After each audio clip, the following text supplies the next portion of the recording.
नमस्कार, सेवा जोहार साथियों।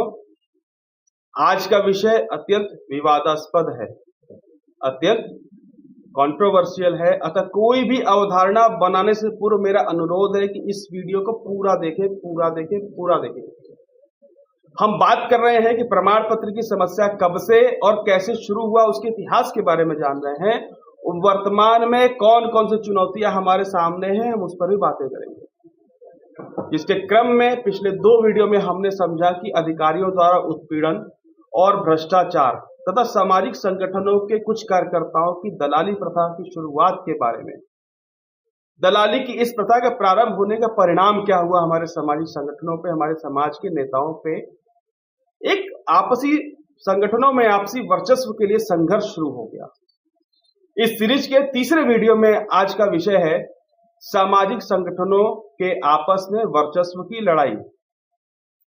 कुछ दलालों और भ्रष्ट कार्यकर्ताओं के निजी हित के भेंट चढ़ गया हमारा पूरा समाज।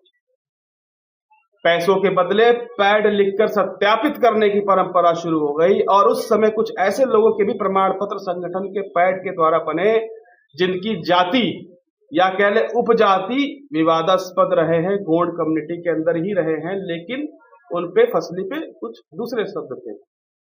उनकी फसलियों पे गोंड अस्पष्ट नहीं था, कहार हुआ इत्यादि।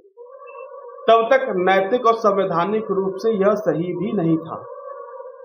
हालांकि बाद के दिनों में शासनादेशों के माध्यम से स्थलीय परीक्षण के आधार पर जाति स्पष्ट होने के उपरांत गोंड अनुसूचित जाति का प्रमाण पत्र देने के लिए आदेश भी हुए हैं। भले उनकी फसली में कुछ भी लिखा हो, स्थलीय परीक्षण के आधार पे अगर कहार लिखा या जो भी जातिया उपजाता है तो उसकी स्थलीय परीक्षण के आधार पे निर्णय लें, ऐसा शासनादेश हो चुका है। परंतु आज भी हमारे समाज का एक धड़ा इस शासनादेश को मानने को तैयार ही नहीं है। उनका स्पष्ट मत है, अलग मत है कि वो लोग गोंड नहीं है, वो लोग दूसरी जाति के हैं, सामान्य वर्ग के हैं या ओबीसी वर्ग के हैं। तो साथियों, यहां यह कि जो लोग पैसे लेकर पैड लिखकर प्रमाण पत्र बनवाने लगे, इन लोगों से विचार भेद शुरू हुआ। ऐसे लोगों का जो बिना पैसे लिए समाज हित में ईमानदारी से काम करते थे।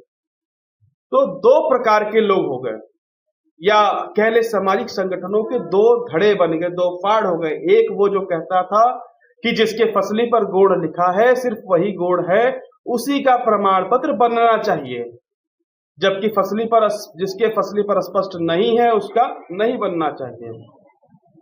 दूसरा समूह ऐसा बन गया कि जिसके फसली पे गोंड स्पष्ट नहीं था और यह लोग कहते हैं कि हम गोंड हैं, हमारी फसली में पूर्व में गलत तरीके से कहार लिख दिया गया। मेरे अनुमान से वास्तविकता यही थी, क्योंकि इन दोनों ही वर्गों के लोगों में आपस में रिश्तेदारी भी रही है, संबंध भी रहे हैं। हम एक ही थे, तभी तो हमारी रिश्तेदारियां रही है। आज भी एक दूसरे में रिश्तेदारी होती है, गोरखपुर से देवरिया में, कुशीनगर में रिश्तेदारियां होती हैं, मगर निजी हित के आगे हमारी एकता टूट गई।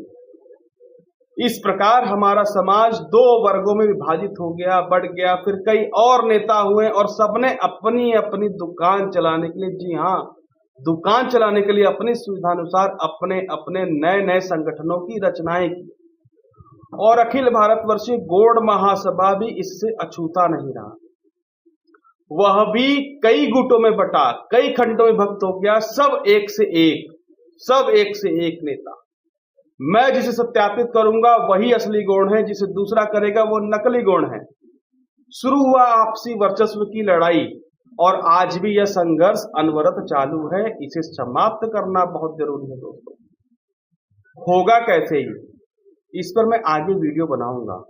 देखते रहिए इस सीरीज को, इस वीडियो को शेयर जरूर करिए, सब्सक्राइब करिए, लाइक जरूर करिए और अन्य सामाजिक संगठनों के जो समूह है उसमें भेजिए। लोगों को जागरूकता फैलाइए, लोगों को जानकारी बढ़े। इसके लिए आगे की वीडियो में हम अगले कारण के बारे में चर्चा करेंगे। नमस्कार, सेवा जोहार साथियों।